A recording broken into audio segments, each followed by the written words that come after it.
Yo guys what is up, क्या हाल है। हाँ, welcome back to the channel. और हम बात करने वाले हैं कि डस CGPA मैटर्स। यह है कॉलेज के एग्ज़ामिनेशंस के मार्क्स हमारी लाइफ में आगे मैटर करते हैं या नहीं करते। तो अब तुम्हें बात कर लेते हैं पहले सबसे पहले कि CGPA होती क्या है। अब देखो, स्कूल लाइफ में जैसे तुम्हारी परसेंटेज चलती थी ना, तो परसेंटेज 100 से कंपेयर करते थे कि किसी के अगर 90 आए, 80 आए, 70 आए तो 100 के कंपैरिजन में होती थी। तो वही CGPA अब 10 के कंपैरिजन में हो जाती है बस, ठीक है। 10 में से जैसे किसी के 7.5 आए, 8 आए, 8.5 आए, तो कुछ नहीं होता। CGPA जस्ट परसेंटेज को कॉलेज लाइफ में कन्वर्ट करके CGPA बोल देता है। अब हम बात करते हैं कि ये CGPA हमारे लिए कितनी ज़रूरी है और ये है क्या आखिर। अब देखो, कॉलेज में जैसे तुम्हारा पहला साल होगा तो पहले साल में तुम्हारे 2 सेमेस्टर होंगे, ठीक है। तो पहले सेमेस्टर के एंड में और दूसरे सेमेस्टर के एंड में तुम्हारे एग्ज़ाम्स होंगे। अब उन दोनों एग्ज़ाम्स के जो मार्क्स होंगे उनको पहले सेमेस्टर के एंड को बोलेंगे SGPA और दूसरे सेमेस्टर के एंड के मार्क्स को भी बोलेंगे SGPA। और वो दोनों जब कंबाइन हो जाते हैं और जब एक मार्कशीट आती है तो उसे बोलते हैं CGPA। तो इसी तरह तुम्हारी 3 साल की 3 CGPA बनेंगी, यानी 6 सेमेस्टर के एग्ज़ाम्स बनेंगे, ठीक है। तो CGPA पहले ईयर की जितनी आएगी, CGPA सेकंड ईयर की जो होगी, CGPA तीसरे साल की जो होगी, तो वो मिला के तुम्हारी ओवरऑल CGPA बनेगी जो तुम्हारी डिग्री में शो होगी, ठीक। जैसे कि मान लो तुम्हारे पहले साल के पहले सेमेस्टर में आए 9 SGPA और दूसरे सेमेस्टर में आए 8 SGPA, तो तुम्हारी CGPA फर्स्ट ईयर की बनेगी 8.5। तो इस तरीके से तीनों सालों की CGPA बनती है जो तुम्हारी डिग्री में बाद में शो होती है, ठीक है। तो अब अगली बात हम ये करते हैं कि यार CGPA ज़रूरी है या नहीं है।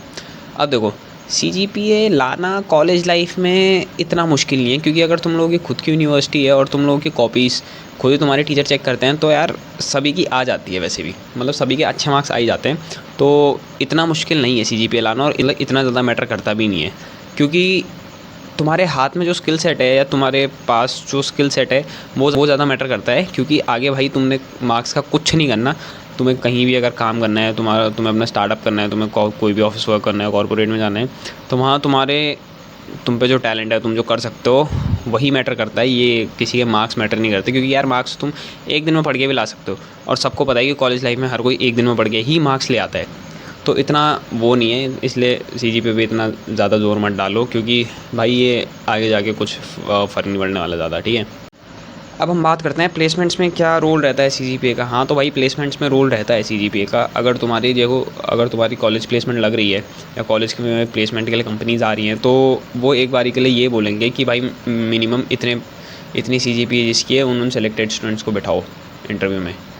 तो वहाँ पे तुम्हारी पहली बार मतलब CGPA मैटर करती है। लेकिन एक चीज़ याद रखो भाई, तुम लोग अगर बैठ भी गए और तुम लोग इंटरव्यू में कुछ नहीं कर सक रहे, तो फिर तुम्हारे वो CGPA का कुछ फ़ायदा ही नहीं है ना। तुम लोग सिर्फ वहाँ भीड़ बनाने के लिए जा रहे हो। तो इसलिए भाई मेन चीज़ है तुम्हारा स्किल सेट, तुम्हारा कॉन्फिडेंस, तुम किस तरीके से बोल रहे हो, तुम लोग किस तरीके से डील कर रहे हो रियल लाइफ प्रॉब्लम से। तो वो सब चीज़ें हैं, ना कि CGPA पे इतना गौर मत करो भाई, क्योंकि मैं सही बता रहा हूँ CGPA नहीं है किसी काम की ज़्यादा। जहाँ तक बात है, तो अगर तुम्हारा प्रैक्टिकल नॉलेज होगा, प्रैक्टिकल नॉलेज बढ़ेगा, तो उससे तुम्हारा ऑब्वियसली पेपर में तुम्हारे मार्क्स आ ही जाएंगे। तो इसलिए तुम लोग अपने प्रैक्टिकल नॉलेज पे काम करो और पेपरों में मार्क्स की टेंशन मत लो, ठीक है। Degree is just a proof of completing your course from a recognised institute. इसके अलावा कुछ नहीं है। तो अपने पे फोकस करो, स्किल्स बढ़ाओ, अपना माइंडसेट स्ट्रॉन्ग रखो, फालतू की चीज़ों पे ध्यान मत दो, कॉम्पिटिटिव मत रहो।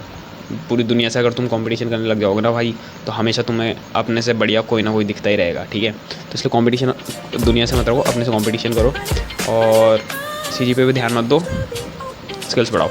वीडियो अच्छी लगे तो लाइक शेयर सब्सक्राइब कर लो, इंस्टा पे भी फॉलो कर लेना मुझे, नीचे हैंडल आ रहा होगा। और मिलता हूँ अगली वीडियो में। Take care, good bye.